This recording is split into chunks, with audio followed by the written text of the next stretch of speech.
अस्सलाम वालेकुम। मेहनत, लगन, जिम्मेदारी और ज़ौक़ व शौक़ का जज्बा आपके हौसले को पस्त नहीं होने देता। कुछ ऐसी ही इस फार्म की दास्तां है। गुज़िश्ता 10 सालों में ऐसा वक्त भी आया कि कुछ माह के लिए पोल्ट्री फार्मिंग छोड़ दी, फार्म बंद कर दिया, लेकिन वक्त के साथ साथ उतार चढ़ाव और तलख़ तजर्बात ने इस काबिल बना दिया कि आमदनी में इजाफ़ा के सारे गुर सीख लिए। जब आप इस कारोबार के साथ वाबस्ता होते हैं, आपको कुछ मसाइल दरपेश होते हैं। कभी आपके बर्ड्स की बीमारी की सूरत में, कभी फीड के रेट के बढ़ने की सूरत में, कभी अद्वियात की कीमतें ज़्यादा होने की वजह से और कभी वैक्सीन की अदम दस्तयाबी की वजह से। लेकिन अगर आप मुस्तहकिम रहते हैं, आप उसी कारोबार को आगे लेके चलते हैं, तो एक वक्त ऐसा आता है कि आप सीख जाते हैं कि कौन कौन से अमराज किस महीने में हमारे बर्ड्स को, हमारे चिकन्स को लाहक होते हैं। आप उसके हवाले से पेशगी कोई ना कोई ऐसे इक़दामात उठा के रखते हैं कि आप अपने उस बर्ड को उस फेज़ से, उस मरहले से कामयाबी से बाहर निकाल लेते हैं। वाइट लेयर आपको दिखा रहा हूँ कि जिसकी प्रोडक्शन बहुत ही बेहतरीन सतह पे आती है। अतराफ़ में मैनेजमेंट के हवाले से इनके नेस्टिंग मटीरियल, हवा की क्रॉसिंग के हवाले से इनकी ऊपर की जानब गाज का लगा होना, तार का लगा होना, जालियों का इस्तेमाल करना और फीडिंग, वाटर मैनेजमेंट के साथ साथ नीचे की जानब जो लिटर है, वही आपको स्टोरी बताएगा कि क्यों और किस तरह से ये बर्ड अपने मालिक के लिए अच्छे दाम प्रोड्यूस कर रहा है, बेहतरीन प्रोडक्शन देता जा रहा है। वक्त के साथ साथ अगर किसी वजह से प्रोडक्शन ड्रॉप होती है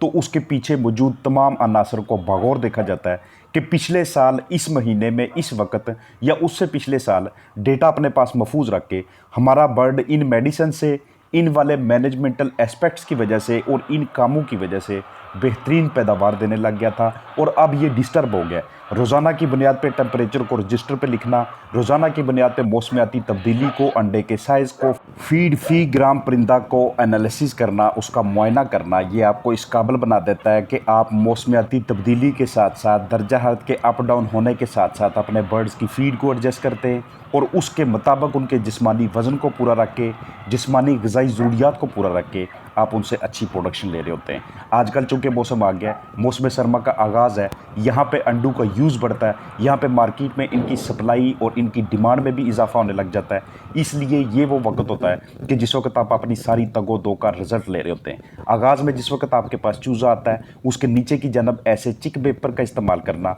शुरू में उसकी बीठों को ऑब्ज़र्व करना और आगाज़ बेहतरीन मुहैया करना, जिसे हम ब्रूडिंग पीरियड का नाम देते हैं, और उसके बाद बर्ड को उस स्टेज तक, उस मरहले तक लेके जाना कि जब वो आपको 96, 97, 98, 99 और बाज़ का 100% प्रोडक्शन दे रहे होते हैं। शुरू में आप उनके लिए इस तरह से फीडर ट्यूब और उनके साथ राउंड फीडर इस्तेमाल करते हैं, ये जो आप वाइट वाइट देख रहे हैं, इसलिए क्योंकि इनका साइज़ कम होने की वजह से, जिसामत थोड़ी होने की वजह से हम फीड की डिस्ट्रीब्यूशन ऐसे करते हैं कि उन्हें फीड के मतलाशी होने में, उस तक पहुंचने में ज़्यादा वक्त ना लगे, ज़्यादा मशक्क़त का सामना ना करना पड़े। दरमियान में छोटे छोटे अपने बनाए हुए ब्रूडर, जो कि छोटे से कार्डबोर्ड को साइड बाई साइड जोड़ के दरमियान में कील लगा के या कोई दूसरा मटेरियल लगा के इस काबिल बनाए जाते हैं कि अगर कोई ऐसा चूज़ा कि जो सही तरह से माहौल से मुताबिकत ना रखता हो, अपने साथियों की तरह भाग दौड़ ना सकता हो, लागर हो, कमज़ोर हो, सुस्त हो, जान ना हो जिस्म में, तो उसको अलहदा करके इस खाने में रखा जाए और वहाँ पे उसकी केयर की जाए। फार्म के बैरूनी हिस्से को, अंदरूनी हिस्से को बगौर देखने के बाद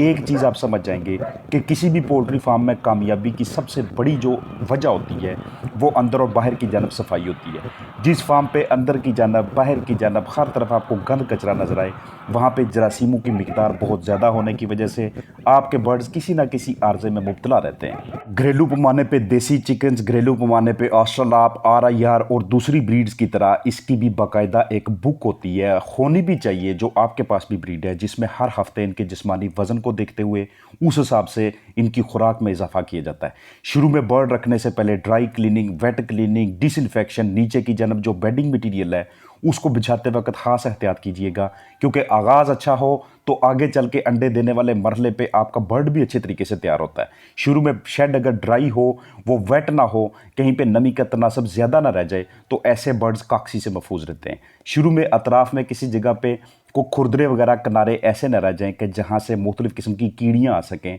दूसरे हशरात, इंसेक्ट्स आ सकें जो आपके बर्ड को डिस्टर्ब करें, तो आपके बर्ड अनीमिक होने से, एंट्राइटिस जैसे प्रॉब्लम्स होने की वजह से या इकोलाई जैसे मसाइल होने की वजह से डिस्टर्ब होने से महफूज रहते हैं। इसलिए बिल्कुल ड्राई खूबसूरत किस्म का माहौल मुहैया करना, चिक्स मंगवाने से पहले आप पोल्ट्री फार्मिंग स्मॉल स्केल पे शुरू करें या बड़े पैमाने पे शुरू करें, सबके लिए प्रोटोकॉल, सबके लिए तैयारी का तरीकाकार एक जैसा होता है। नीचे की जनब सबसे पहले आपने उस फर्श को अच्छी तरह से साफ़ करके उसको ड्राई करना है। फिर उसके ऊपर हम लिटर मटेरियल बिछाते हैं, कोई भी ऐसी बिछाली, कोई भी ऐसी बेडिंग जो कि बाद में चल के वक्त के साथ साथ उसके टुकड़े होते जाएं, उसमें बिठे मिक्स होके वो एक ऐसा मटेरियल बन जाए कि उसमें आपके बर्ड पूरी की पूरी सर्दियों का जो सीज़न है वो बेहतरीन तरीके से गुजारें, गर्मियों में भी वो उनके लिए कंफर्टेबल हो। फिर उसके बाद आप इसके ऊपर ब्रूडिंग पेपर बिछाते हैं, चिक पेपर बिछाते हैं, अखबार या इस तरह का कोई दूसरे मटेरियल का इस्तेमाल करते हैं, क्योंकि शुरू में आपके चिक्स के पंजे जो होते हैं वो इतने मजबूत नहीं होते। नाजुक होने की वजह से उन्हें पहले 48 घंटे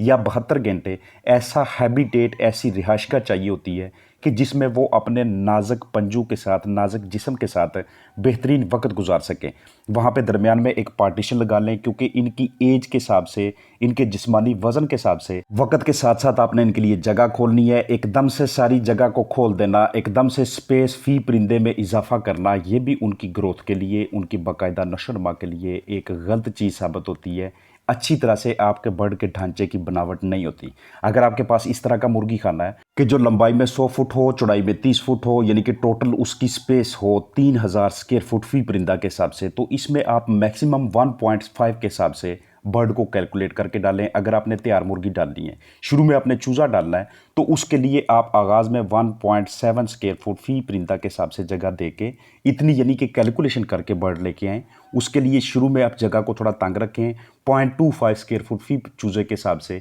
आहिस्ता आहिस्ता उसे खोलते खोलते जैसे जैसे बर्ड का बॉडी वेट बढ़ता जाता है, 1.5 किलो, 1.25 किलो, 2 किलो, जो भी आपके पास ब्रीड है उसके मुताबिक उसमें इजाफा करें। इन सारी चीज़ों का ध्यान रखने का फ़ायदा ये होता है कि वक्त के साथ साथ कम अज़ कम आपकी जानब से, आपकी मैनेजमेंट की वजह से या आपकी गफलत की वजह से आपका फलाक बर्बाद नहीं होता। मार्केट में रेट का ऊपर नीचे होना, फीड का ठीक आना या ठीक ना आना, वैक्सीन का दस्तयाब होना या ना होना, आपका करना या ना करना, ये तो दूसरे अनासर हैं। कम अज़ कम आपकी मैनेजमेंट की वजह से आपका फलाक बर्बाद नहीं होना चाहिए। आपको इल्म होना चाहिए कि ब्लड टेस्ट किसे कहते हैं, आपके करीबी लैब कहाँ पे दस्तयाब है, जहाँ पे आप अपने बर्ड के सैंपल को भिजवा के अगर किसी किस्म की कोई प्रॉब्लम आती है तो फौरी तौर पे टेस्ट करवा के 100% दुरुस्त अंदाज में, सही मानों में उसकी तशखीस करवाएं, डायग्नोसिस करवाएं, ताकि अमराज के हिसाब से, मर्ज़ के हवाले से जो भी ट्रीटमेंट करनी है, जिस भी इलाज का आगाज़ करना है, वो कम अज़ कम दुरुस्त सिमत में चले। कहीं ऐसा ना हो कि मसला कोई और हो, उसे ठीक करने के लिए हम चीज़ कोई और इस्तेमाल कर रहे हों। तो सारी वीडियो का मेरा मकसद ये था आपके साथ शेयर करने का कि इस फार्म की दास्तान के मुताबिक अगर आप पे भी किसी वक्त बुरा वक्त आता है, आपको भी हल्का फुल्का कहीं से कोई मुआशी तौर पे नुकसान होने के चांसेस हैं, तो एकदम से इसको क्वाइट ना कर दें, एकदम से इसको बंद ना कर दें। आर्जी तौर पे इस काम को कुछ देर के लिए स्टॉप करके अपने आप को रिलैक्स करें, अपने कुलीग से, दोस्तों से, अपने सोसाइटी में मौजूद अजीज़ व कारब से मशवरा करके दोबारा से इसका आगाज़ करें। अपना ख्याल रखिएगा। अस्सलाम वालेकुम।